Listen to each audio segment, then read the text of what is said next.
로 진실로 내게 이르노니 다 굴기 전에 내가 3번 나를 부인하리라. 아멘. 우리 옆 사람과 함께 앞뒤 사람 바라보면서 인사하겠습니다. 사랑합니다. 사랑합니다. 사랑합니다. 자, 우리 한 번 더 인사할까요? 당신이 있어 행복합니다. 제가 이 인사를 매주마다 하니까 우리 막내가 요즘에 가끔 집에서 하는 말이 엄마 아빠 사랑합니다, 사랑합니다, 존경합니다, 고맙습니다, 여기까지 잘하더라고요. 근데 또 한 마디를 덧붙이더라고요. 당신이 있어 행복합니다. 예, 이게 교육의 힘입니다. 참 놀랍습니다. 여러분, 말한 대로 이루어질 줄 믿습니다. 제가 지난주 화요일에 이사를 잘 마쳤습니다. 이사할 때 비가 온다는 일기예보 때문에 많이 걱정했는데 하나님께서 정말 기가 막힌 타이밍, 새벽 때 억수로 비가 장대처럼 쏟아졌는데, 그래서 야, 오늘 일 났구나, 이사 다 했다, 그렇게 생각했는데 갑자기 이사하기 딱 시작하는 7시 반, 8시부터 이제 짐을 떼기로 했는데 7시 반 딱 되니까 비가 그치고 햇볕이 짱 하고 나더라고요. 그리고 마지막 딱 짐을 떼고 나니까 그때부터 다시 비가 쏟아지기 시작했습니다. 아, 내가 이번 주에 이거 꼭 간증해야 되겠다, 그렇게 생각했어요. 하나님 제 기도 들어주시더라고요. 안 들어주시는 줄 알았는데 그래서 이사를 잘 마쳤습니다. 제가 이사할 때 여러모로 좀 신경이 많이 쓰였습니다. 제가 이사를 많이 다녀봤지 않습니까? 제가 지금까지 이사한 것만 꼽아도 10번은 없습니다. 부모 목사 때 거의 한 8번 이사했던 것 같아요. 근데 이사할 때마다 뭐가 한 가지 망가져요. 가구가 망가지든지 가전기기가 망가지든지. 그래서 되게 신경을 많이 썼습니다. 포장 이사를 했는데 아니나 다를까 이번에도 엄청 우그러지고 기스가 나고 스크래치가 나고, 아, 이사는 이런 건가 보다, 예, 그렇게 여겨졌습니다. 여러분, 이사할 때 제일 중요한 게 뭔지 아십니까? 여러분, 이사 다 해보셨죠? 이사할 때 제일 중요한 게 뭘까요? 사람마다 다 기준이 다르겠지만 제가 볼 때 제일 중요한 거는 이사하기 전에 무엇을 버려야 할 것인가입니다. 제가 무엇을 버려야 할지 다 이렇게 다 싸놨거든요. 싸는 것까지 참 잘했어요. 더 중요한 게 있어요. 꼭 이사짐 센터에 이건 버려달라고 얘기를 해야 됩니다. 얘기를 안 했더니 다 도로 가져왔습니다. 그래서 지금 엄두를 못 내고 있어요. 치우러 엄두를. 진짜 더 중요한 거는 이거는 버려달라고 꼭 얘기를 해야 된다는 사실입니다. 오늘 말씀을 좀 그러한 관점에서 보기를 원합니다. 여러분, 우리가 인생을 살아가면서 가장 중요한 게 수없이 많습니다. 어떤 사람은 돈을 열심히 벌어서 행복하게 사는 것이 내 인생의 목적이다 생각하는 사람이 있어요. 나는 열심히 내가 기술을 익히고 습득하고 내가 누군가에게 나를 찾아와서 나를 모셔갈 수 있는 그런 엔지니어 되겠다, 그런 사람이 되어야 되겠다 해서 열심히 공부하고 기술을 습득해서 자신이 인생에 있어서 필요한 존재로 만들어가는, 자기 개발을 열심히 하는 사람이 인생의 목적인 사람도 있습니다. 또는 권력을 내가 쥐고 정말 이 세상을 멋있는 세상으로 만들어 보겠다, 훌륭한 정치가가 되어야 되겠다, 그래서 그것을 목적으로 삼고 인생을 평생도록 살아가는 사람들도 있습니다. 그런데 더 중요한 게 있어요. 더 중요한 건 뭐냐면 바로 우리가 갖고 있는 이 신앙, 믿음, 세상 사람들이 표현한다면 종교, 이게 우리에게 있어서 가장 중요한 문제가 될 수 있습니다. 우리는 지난 시간에 가룟 유다의 선택에 대해서 함께 말씀을 묵상했죠. 가룟 유다가 예수님께서 주신 떡 조각을 받아들고 나가자 곧 뭐가 되었다고요? 밤이러라. 그동안 예수님이 계시는 동안에는 낮이었는데 예수님이 계실 때는 항상 낮이죠. 그런데 예수님께서 뭐라고 말씀하셨냐면 곧 밤이 올 것이다 라고 말했는데, 가룟 유다가 떡 조각을 받고 나가니 밤이러라 라는 이 시적인 표현이 우리 지난주 본문 말씀의 마지막 구절이었습니다. 그리고 오늘 그 말씀을 받아서 오늘 처음 31절에 시작하는 말이 그가 나간 후에, 여기서 그는 누구일까요? 떡 조각을 받은 가룟 유다죠. 가룟 유다가 나간 후에 예수님께서 마지막 유언과도 같은 말씀을 하셨습니다. 사람은 마지막에 무엇을 말하느냐가 참 중요해요. 예수님께서 유다가 나가니 밤이러라, 그리고 그가 나간 후에 예수님께서 말씀하시는데 뭐라고 말씀하셨느냐면, 자, 만약에 여러분들이 이 상황을 머릿속으로 한번 상상해보고 그려보세요. 예수님께서 제자들과 함께 만찬을 나누시고, 또 함께 예수님께서 허리에 두르시고 세족식을 하시고 제자들에게 그 의미에 대해서 설명해 주셨어요. 그리고 제자들과 함께 하는 시간을 통해서 마지막 가르침, 마지막 수업을 하셨어요. 마지막 클래스를 보여주신 거죠.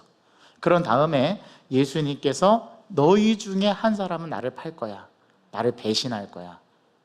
예수님이 알고 배신할 사람도 누구인지를 떡 조각에 포도주를 찍어서 주셨어요. 그리고 그 떡 조각을 받은 사람의 이름은 성경은 가룟 유다라고 말하는데, 가룟 유다가 나가니 밤이러라 하고, 예수님께서 가룟 유다가 나간 다음에 다시 제자들에게 마지막 한 말씀을 하시는데, 그 말씀이 뭐냐면, 자, 이제 배신할 자가 나갔어, 이제 때가 왔어, 얘들아 가자. 이게 아닙니다. 우리 예수님께서 전혀 동문서답, 이 상황과는 전혀 맞지 않는 뜻밖의 뚱구름 잡는 이야기와 같은 말씀하시는데, 영광에 대해서 말씀하세요. 여러분 신기하지 않습니까? 아마 제자들이 수군댔을 거예요. 야, 누가 예수님 배신한대? 그래서 시몬이 누구에게 어떻게 했다고 제가 지난주에 말씀드렸죠? 한번 해볼까요? 이렇게 머리짓해서 요한에게 예수님께 물어보라고 머리짓 하지 않습니까? 누가 예수님 배신할 거냐고. 아마 제자들은 가룟 유다가 나간 다음에, 가룟 유다가 왜 나가지? 혹시 우리 제자들의 돈을 맡아서 지금 일을 보러 나가는 건가? 아니면 저 사람이 진짜 예수님을 배반할 자인가? 저 사람이 아니라면 우리 중에 11사람 중에 한 사람일 텐데 과연 누굴까? 서로 이것 때문에 실랑이를 벌이면서 예수님 도대체 누구예요? 가르쳐 주세요 라고 말하는 게 일반적인 대화의 상식적인 수준일 것 같은데, 가룟 유다가 나가고 나서 예수님은 전혀 뚱구름 잡는 엉뚱한 것과 같은 이야기를 하시는데, 오늘 그 구절이 31절입니다.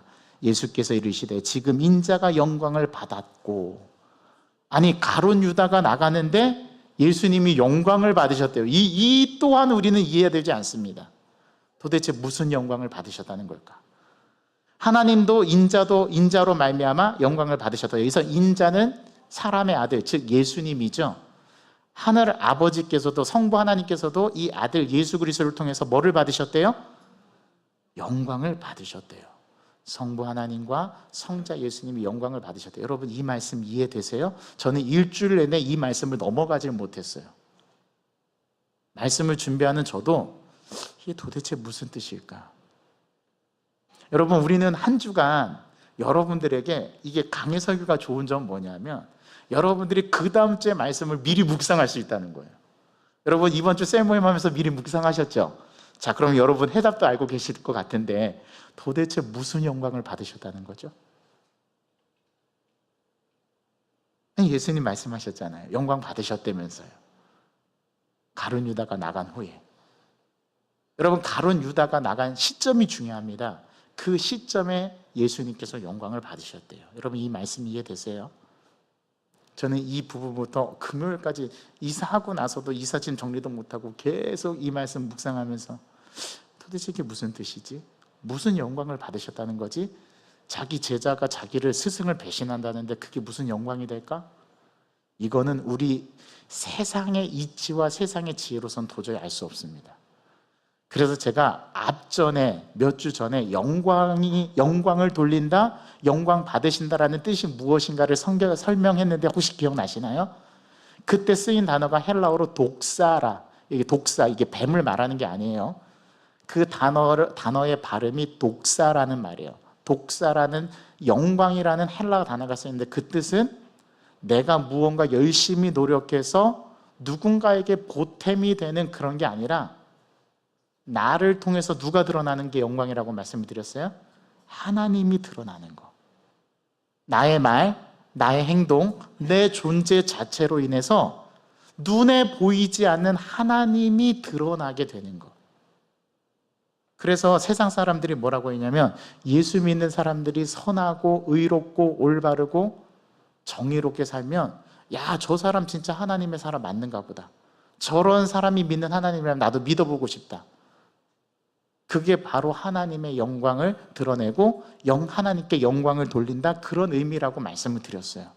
예수님께서 지금 영광을 받으셨다는 말은 가룟 유다가 나가서 그 일들을 행할 시점이 되는 그 순간부터 이미 하나님께 자기를 통해서 하나님이 드러나실 거를 지금 예수님은 보고 말씀하시는 거예요.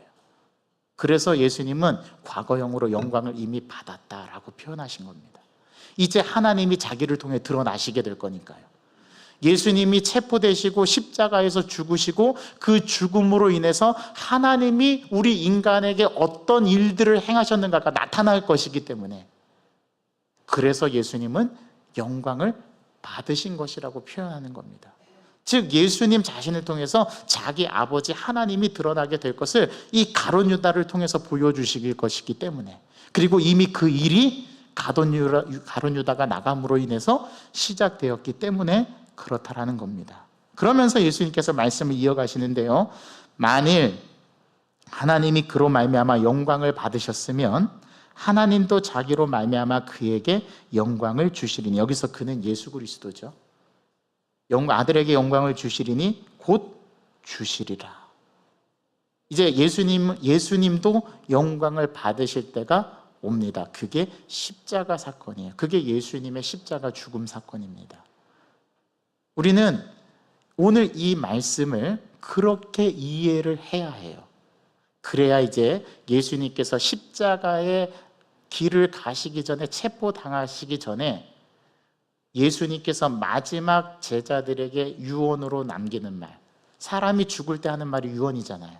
예수님께서 죽기 직전에 하신 유언의 말씀에 진가가 나타납니다. 그 말씀이 34절입니다. 함께 읽어보겠습니다. 시작. 새 계명을 너희에게 주노니 서로 사랑하라. 내가 너희를 사랑한 것 같이 너희도 서로 사랑하라. 이게 예수님께서 마지막으로 하신 유언의 말씀입니다. 우리 예수님께서 가장 인간으로서 멋진 말을 하고 십자가의 길을 걸어가세요. 저는 이 세상에 어떤 유언보다, 이 유언보다 더 좋은 유언은 없다고 생각합니다. 그래서 저도 나중에 죽을 때 제 아들에게 그렇게 유언하려고요. 너 사랑해라. 사랑이 답이다. 사람은 무엇으로 사냐면 사랑으로 산다. 그렇게 말해보려고요. 그래서 저는 유언 문구를 정했습니다. 서로 사랑하라. 이한이를 사랑하고 이든이를 사랑하고 엄마를 잘 부탁한다. 제가 그 말 한번 해보려고요. 유언으로 정했습니다. 그리고 딱 한마디를 덧붙였습니다. 주님, 저는 무익한 종입니다. 이제 제 영혼을 받아주소서. 그렇게 한번 해보려고 늘 머릿속에 상상하고 있습니다. 여러분, 가룟 유다는 안타깝게도 예수님의 사랑을 뿌리치고 떠나버렸어요. 그 상황에서 예수님은 남은 제자들에게 유언과도 같은 가르침을 남기십니다. 오늘 그 가르침의 내용이 이러한 배경에서 나왔어요. 그냥 서로 사랑하라는 말은 진공 상태에서 뚝 떨어진 말이 아닙니다. 아무런 맥락 없이 떨어진 말이 아니에요. 가룟 유다의 배반과 함께 가룟 유다가 이를 시행했을 때 하나님께서 영광을 받으시고 이제 자기가 가야 할 길을 유언으로 남기시면서 33절에 보면 작은 자들아 내가 아직 잠시 너희와 함께 있겠지만 너희가 나를 찾을 것이나 일찍이 내가 유대인들에게, 바로 이 앞 몇 장에서 얘기했죠. 너희들이 내가 가는 곳은 너희들이 올 수 없다. 유대인들에게 말씀하셨잖아요. 유대인들에게는 너희는 내가 가는 곳에 올 수 없다고 말한 것과 같이 지금 너희에게도 내가 이르노라 라고 이 마지막 유언의 말씀을 하시는 거예요. 서로 사랑하라. 서로 사랑하라는 이유는 지금 당장에 너희들은 나를 따라올지 못하지만 이후에는 따라오게 될 것이라는 것을 이 계명, 마지막 유언으로서 말씀하시는 거예요. 여러분들도 죽기 전에 어떤 유언을 남길까 미리 생각해 두셔야 합니다. 우리 예수님께서 자기를 따르는 제자들에게 이 말씀을 하세요. 새 계명, 옛 계명이 아니에요. 구약의 율법이 아니에요. 하나님께서 주신 신의 산 언약이 아니에요. 이제는 그 언약은 내가 주는 새 계명으로 대치되어야 한다라는 게 예수님의 가르침입니다. 그 계명이 뭐냐면 서로 사랑하래. 그런데 이 서로 사랑에 대한 계명은 십계명의 계명과도 똑같습니다. 십계명을 압축하면 사랑이거든요. 그 사랑을 두 가지로 나누면 하나님 사랑과 이웃 사랑인데요, 전체는 다 사랑이에요. 그러니까 기독교의 핵심 교리 진리는 사랑이에요.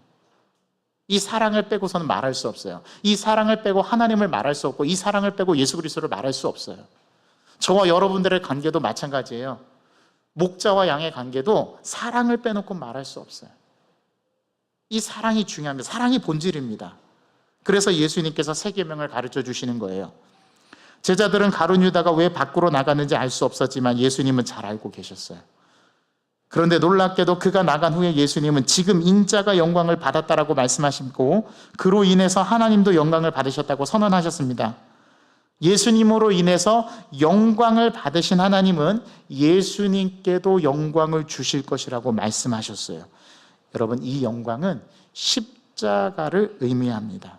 이처럼 예수님의 영광은 가까운 사람에게 배신은 당하고 십자가에서 죄 없이 죽음으로써 얻는 영광이라는 사실을 기억해야 합니다. 이 영광이 어떻게 주어졌냐면 가룟 유다의 배신으로, 그리고 자기의 목숨을 대신해서 우리에게 주어진 영광이라는 거예요. 제자들은 아직 이런 영광을 받을 수 없습니다. 그래서 예수님은 유대인들에게 말씀하신 것처럼 제자들에게도 잠시 후에는 내가 가는 곳에 너희가 올 수 있다라고 말씀하시는 거예요. 지금은 안 돼요. 지금은 갈 수 없어요. 왜냐하면 제자들이 그만큼 훈련되거나 제자들이 그만큼의 믿음이 안 되었기 때문입니다. 예수님은 홀로 그 고통을 다 짊어지실 것인데 그것을 영광을 받으셨다고, 영광을 돌렸다라고 말씀하시는 거예요. 이를 통해서 죄인들이 구원을 얻을 수 있기에 예수님은 그 길을 기쁨으로 선택하고 걸어가신다라는 말의 의미가 바로 이 구절에 담겨 있어요. 여러분 아시겠죠? 다시 물을게요. 이 영광은 무슨 영광이라고요? 저와 여러분들을 위해서 대신 죽어주는 영광.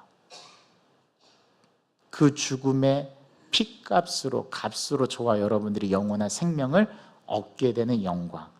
한 사람의 죽음으로 인류가 생명을 얻게 되는 영광. 이런 영광이라면 얻어볼 만하지 않겠습니까? 나 한 사람의 죽음으로 모든 생명을 살릴 수 있는 영광이라면 그 길을 예수님이 지금 선택하신 겁니다. 예수님은 이 땅에 남아있는 제자들에게 지켜야 할 계명을 오늘 말씀해 주십니다. 바로 서로 사랑하라는 것입니다. 예수님은 그들을 끝까지 사랑하신 것처럼 그들은 서로를 사랑해야 한다라고 예수님 가르쳐 주신 거예요. 그리고 모범을 보여주셨어요. 한 모델을 보여주셨어요. 그게 뭐였습니까? 세족식이었습니다. 제자들의 발을 씻겨주신 거죠. 그게 사랑의 가장 궁극적인 표현. 어떻게 스승이 제자의 발을 씻깁니까? 제자가 스승의 발을 씻기는 게 맞죠. 그런데 예수님이 하나의 모델로 사랑하라는 계명을 주시기 전에 그 사랑의 실체가 무엇인가를 미리 몸소 겪고 피부로 느끼게 해주셨어요. 예수님의 그 구원의 손길이 저와 여러분들의 발을 씻기셨다 이 말입니다. 그게 사랑의 가장 낮아짐의 자리, 표현, 우리도 그렇게 살아야 함을 주님께서 말씀하시는 거죠. 장차 예수님을 모범으로 삼아서 그 사랑을 따라 행하는 제자들이 되라는 의미였던 겁니다. 나를 배신할 것 같은 사람까지 예수님처럼 사랑하는 삶, 손해볼 것 같지만 그래도 예수님처럼 사랑하는 삶을 살라는 게 바로 예수님의 가르침이었던 것입니다. 우리가 그렇게 살아갈 때 사람들이 우리를 예수님의 제자로 인정할 것이라고 예수님은 가르쳐 주십니다. 우리 35절의 말씀 함께 읽어보겠습니다. 시작. 너희가 서로 사랑하면 이로써 모든 사람이 너희가 내 제자인 줄 알리라. 자, 내가 제자인지 아닌지를 가장 극명하게 확인할 수 있는 방법이 하나 있습니다. 그게 뭐냐면 지금 바로 옆 사람을 내가 사랑하고 있느냐. 아, 이런 왼수. 이런 또 보다니. 이게 아니라 지금 내 옆에 있는 저 원수와도 같은 저 사람을 내가 사랑하고 있느냐. 만약에 사랑하고 있지 않다면 나는 예수님의 제자가 아닙니다. 예수님이 네가 내 제자인 줄을 어떻게 확인하냐면 네 옆에 있는 사람, 너에게 해코지라고 너에게 손해를 가하고 너를 나쁘게 말하고 너를 모함하고 너의 인격을 모독해도 네가 그 사람 사랑할 수 있느냐? 아니, 그 사람은 내가 어떻게 사랑해요? 예수님의 가르침입니다. 사랑하랍니다. 그게 네가 나를 사랑하는 것으로 간주해 주겠다, 여겨 주겠다 라는 겁니다. 그렇게 될 때만이 예수님의 제자가 될 수 있대요. 놀라운 말씀입니다. 여러분, 예수님의 제자가 되려고 여러분 스스로 막 애써서 노력하고 달려가려고 하지 마십시오. 노력하고 애쓰기보다 옆에 있는 사람 한 번 더 사랑하세요. 그게 예수님의 제자가 되는 길입니다. 그냥 지적인 동의로 내가 사랑해야지, 그게 아니라 저 사람이 나를 나쁘게 얘기해도 그래, 예쁘다. 너 그렇게 자꾸 나에게 예쁘게 얘기해라. 그렇게 여겨주는 것. 그렇게 여겨주는 마음이 누구의 마음이냐면 하나님 아버지의 마음이에요. 우리는 죄를 짓거든요. 그런데 하나님이 우리가 죄 지어도 아이고 이쁘다 이렇게 하실 수 있는 분이신 우리 하나님이세요. 그런 하나님 앞에 우리가 서 있는 모습을 발견한다면 내 옆에 있는 지체, 원수와도 같은 그 사람을 내가 사랑하지 못할 이유가 없습니다. 그렇죠? 만약에 정말 저 사람 나는 진짜 받아들이기 어려워요. 하나님, 나보고 어쩌라는 겁니다. 어쩌라는 겁니까? 그런 생각이 드시면 이렇게 생각하세요. 하나님이 나를 어떻게 사랑하셨지? 그래, 그분은 나를 사랑하셨기 때문에 자기 아들도 주셨지. 그 아들이 나를 위해서 목숨까지 버리셨지. 만약에 여러분들이 진짜 나 그 사람 사랑 못하겠습니다 그러면은 나는 진짜 하나님 못 믿겠습니다 그 말하고 똑같은 말입니다. 하나님이 여러분들을 어떻게 사랑하셨는지 그걸 기억하세요. 정말 그 사람 사랑 못하겠다 그러면 딱 한 가지만 기억하십시오. 하나님이 나를 어떻게 사랑하셨는가. 그거를 깊이 묵상하고 느끼고 경험하게 되면 사랑할 수 있습니다. 아멘 하셨죠? 그렇게 될 줄 믿습니다. 그리고 우리는 그렇게 돼야 됩니다. 그래야 예수님의 제자가 될 수 있어요. 이로써 모든 사람이 너희가 내 제자인 줄을 세상 사람들도 알고 믿는 자들도 알게 될 것이라고 주님이 말씀하셨어요. 이건 제가 하는 말이 아니에요. 주님의 하신 말씀이에요. 그렇기 때문에 사랑해야 됩니다. 자, 어떻게 사랑합니까? 방법도 알려주셨어요. 서로 사랑이에요. 일방통행 아닙니다. 서로 사랑하는 거예요. 제가 제 아내를 사랑하고 아내가 저를 사랑하듯이 서로 사랑하는 거예요. 가는 말이 고우면 오는 말도 고운 법이에요. 가는 말이 고운데 오는 말이 곱지 않은 법은 별로 없어요. 이렇게 서로 사랑의 관계. 그래서 서로 사랑해요. 예수님의 계명은 일방적인 짝사랑 그런 사랑이 아니라 서로 사랑. 서로 사랑하라는 거예요. 자, 옆 사람에게 말합시다. 서로 사랑합시다. 그리고 물어보세요. 당신 나 사랑합니까? 네. 그럼 서로 사랑하십시다. 그게 예수님의 제자가 되는 비결입니다. 그게 예수님의 사람이고 하나님의 백성인 거예요. 여러분, 사랑할 수 있는 사람만 사랑하는 거는 누구나 다 할 수 있어요. 진짜 어려운 거는 사랑할 수 없는 사람을 사랑하는 게 진짜 사랑입니다. 사랑할 수 있는 것만 사랑하면 가짜 사랑이에요. 제가 분명하게 말씀드릴 수 있어요. 목사님은 그럼 다 사랑하시겠네요? 아니요. 저도 가끔은 죽도록 미운 사람이 있을 때도 있어요. 그런데도 사랑하래요. 그래서 사랑하는 겁니다. 며칠 전에 제 아들하고 대판 한번 싸웠어요. 내가 너를 안 보고 말리라. 아들도 웬만해서 사과했는데 안 풀어지더라고요.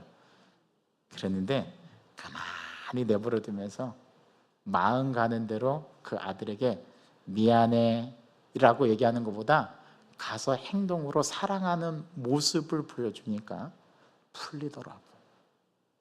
여러분, 사랑한다는 것은 말로만 하는 거 아닙니다. 마음으로만 하는 거 아니에요. 진짜 사랑은 상대방이 그 사랑을 느끼게 해주는 거예요. 저도 이게 잘 안 돼서 부단히 노력합니다. 애씁니다. 예수님은 그걸 십자가에서 완성하고 이루어 주셨는데 저도 그 길을 따라가야 하지 않겠습니까? 제자들도 그 길을 걸어가야 되지 않겠습니까? 이 길을 걸어가는데 베드로가 또 촐싹대면서 예수님 앞에 나타나서 이렇게 이야기합니다. 주님, 어디로 가시나이까? 이거 많이 들어보셨지 않습니까? 주여, 어디로 가시나이까? 도미네 꿔바디스. 들어보셨습니까? 꿔바디스 도미네. 주여, 어디로 가시나이까? 베드로가 묻습니다. 그때 베드로가 예수님께서 베드로에게 대답하시면서 이렇게 말씀하세요. 내가 가는 곳에 내가 지금은 따라올 수 없다. 그런데 후에는 따라오리라. 언제 따라가는지 아십니까? 요한복음 21장 끝장에 가면 나와요. 언제 따라가냐 하면 부활 후에. 베드로가 예수님을 세 번이나 부인한 후에, 예수님께서 세 번이나 네가 나를 사랑하느냐 물으신 후에 예수님이 베드로에게 앞으로 너는 지금까지는 네가 원하는 대로 살았지만 앞으로는 네 허리에 띠를 띠고 너는 나를 위해서 살게 될 거다, 순교하게 될 거다라는 것을 암시적으로 요한복음 21장 끝부분에 나와요. 이 길을 저와 여러분들도 가야 합니다. 그래서 예수님께서 마지막 유언을 하시는 거예요. 서로 사랑하라. 그러면서 베드로가 주여 지금 내가 어찌하여 따라갈 수 없나이까? 주를 위하여 내 목숨도 버리겠습니다. 호언장담했어요. 그때 예수님께서 베드로에게 뭐라고 말씀하시는지 함께 들어보시기 바랍니다. 진실로 진실로 내게 이르노니 닭 울기 전에 내가 3번 나를 부인하리라. 베드로는 예수님의 말씀을 제대로 이해하지도 못한 채 어째서 지금은 주님을 따르지 못하느냐라고 항변하고 더 나아가 주님을 위해 목숨을 버리겠다고 큰 소리를 쳤어요. 그러나 예수님은 지금 따라올 수 없으며 닭 울기 전에 그가 예수님을 3번 부인할 것을 예언하십니다. 닭 울기 전에 몇 번 부인한다고요? 3번. 닭 울기까지는 기껏해야 이제 몇 시간밖에 남지 않은 때였습니다. 3년간 예수님을 열심히 따랐던 베드로가 그 몇 시간 안에 예수님을 3번 부인한다는 거 상상이 되시겠습니까? 이런 일들이 일어날 수 있다니까요. 누구에게도요? 저와 여러분들에게도. 내가 지금까지 48년 동안 신앙생활한 거 아무 소용없습니다. 베드로처럼 부인할 수 있어요. 그렇게 되지 않아야 합니다. 우리는. 그렇죠? 베드로는 말도 안 된다고 생각했을 겁니다. 하지만 예수님은 베드로와 제자들의 실체를 파악하고 계셨어요. 제자들은 예수님처럼 사랑할 준비도, 예수님을 따를 준비는 더더욱 되어 있지 않았습니다. 예수님 배신의 아픔과 십자가의 고통을 홀로 감당하셔야 했고 기꺼이 그 길을 가셨습니다. 이게 오늘 본문 우리가 읽은 31절부터 38절까지의 구절의 말씀의 의미예요. 여러분은 이 말씀을 어떻게 받아들이시고 어떻게 여러분들 이해하고 계신가요? 오늘 저는 여기서 몇 가지 중요한 의미를 오늘 건져 올려 보려고 합니다. 예수님을 따르는 삶은 무거운 짐으로 여겨지기도 해요. 그렇지 않나요? 예수님을 따라가는 것 자체가 쉽지가 않아요. 어려워요. 그런데 주님께서는 그 길을 우리가 걸어갈 수 있도록 미리 걸어가 보여주셨어요. 너희가 지금은 내가 가는 곳에 오지 못한다라고 하신 예수님의 말씀이 너무 잘 이해가 되는 부분이기도 합니다. 그런데 주님은 우리에게 새 계명을 주시면서 배신당할 것 같아도, 손해볼 것 같아도 사랑하라고 말씀하셨어요. 그렇게 사랑하다 보면 예수님의 길을 따라가고 있는 우리 자신을 발견할 수 있게 될 것이라는 게 예수님의 가르침입니다. 우리를 사랑하시되 끝까지 사랑하신 주님처럼 사랑을 실천하며 주님을 따르는 성도들이 되어야 한다라고 오늘 이 본문은 우리에게 말씀하고 있는 거예요. 그리고 거기에는 고통이 따라요. 어려워요. 힘이 들어요. 에너지가 소모돼요. 그리고 이 길을 걸어가고 싶지 않다라는 게 솔직히 우리 인간적인 마음입니다. 그러나 주님은 말씀하십니다. 그래도 가야 해. 그게 네가 가야 할 길이야 라고 주님이 우리를 초대하세요. 여기에 생명의 길이 있습니다. 왜요? 예수님께서 십자가에 죽으신 그 사건 자체가 우리에게는 구원이요 생명이었기 때문입니다. 그래서 예수님은 이 마지막 말씀을 이제 곧 체포되기 직전에 말씀하십니다. 이제 13장까지가 다 끝났어요. 14장부터 17장까지 14장, 15장, 16장, 17장 4장을 빼면은 바로 이 다음 사건, 예수님이 체포되는 사건으로 18장으로 넘어갑니다. 그 사이에 4장에 걸쳐서 이제 예수님이 죽으시면 예수님이 제자들과 함께 없잖아요. 그렇죠? 그리고 부활 승천하시면 예수님은 우리와 함께 없잖아요. 그래서 예수님께서 또 한 분을 말씀하세요. 그분이 누구실까요? 성령님. 그래서 14장과 17장에는 보혜사 성령이 누구신지에 대해서, 그분이 무엇인지에 대해서, 그분이 어떤 일을 하시는지에 대해서 4장에 걸쳐서 예수님이 말씀해 주세요. 이게 바로 오늘 우리가 봉독한 말씀의 내용입니다. 그럼 이 말씀을 적용해 봅시다. 여러분 진짜 사랑하고 계십니까? 예수님이 우리가 사랑하는 것으로, 네가 나를 사랑하는 것으로 간주해주고 네가 내 제자인 것을 내가 알겠다라고 인정해 주시겠다는데 우리는 진짜 사랑을 하고 있는지, 그럼 목사님 우리가 가짜 사랑하나요? 한번 의심해 보세요. 가짜일 수도 있어요. 진짜가 되기 위해서 어떻게 해야 될지 오늘 이 말씀을 놓고 일주일 동안 고민하면서 삶을 살아내 보시기 바랍니다. 두 번째, 베드로처럼 내가 예수님을 위해서 목숨까지도 내놓겠다고 팔도 걷어붙이지 마시고, 그렇다고 주님 앞에서 마치 도망가는 인생처럼 도망가지도 마시고,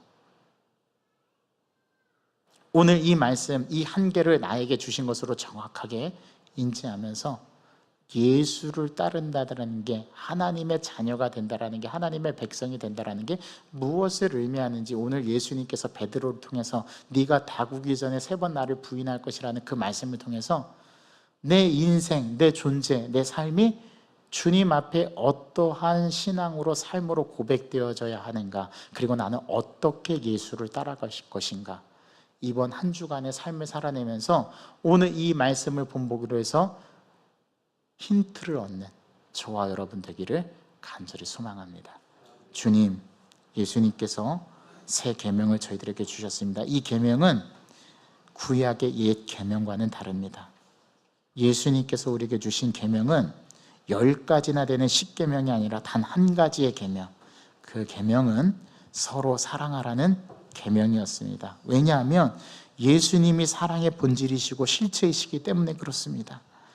예수님이 사랑의 결정체이고 그 예수님께서 주신 말씀하신 서로 사랑의 계명이 바로 하나님 사랑과 이웃 사랑을 포함하고 있는 사랑이기 때문이라는 사실을 우리는 알게 됩니다. 그 사랑을 예수님께서 어디에서 궁극적으로 보여주시는지 우리는 잘 알고 있습니다. 바로 십자가입니다. 그 십자가의 사랑은 우리가 말할 수 없고 표현할 수 없을 만큼 우리 일생일대의 가장 중요한 사랑의 모습임을 우리는 기억해야 합니다. 오늘 그 말씀을 나의 마음속에 새기며 이번 한 주간 살아가는 삶의 모습으로 나아갈 수 있도록 결단하게 도와주옵소서. 그리고 우리가 부르는 찬양을 통해서 주님의 사랑을 확실하게 깨닫는 오늘 이 예배 시간이 되게 하여 주옵소서. 예수 그리스도의 이름으로 감사하며 기도하옵나이다. 아멘. 우리 다 같이 자리에서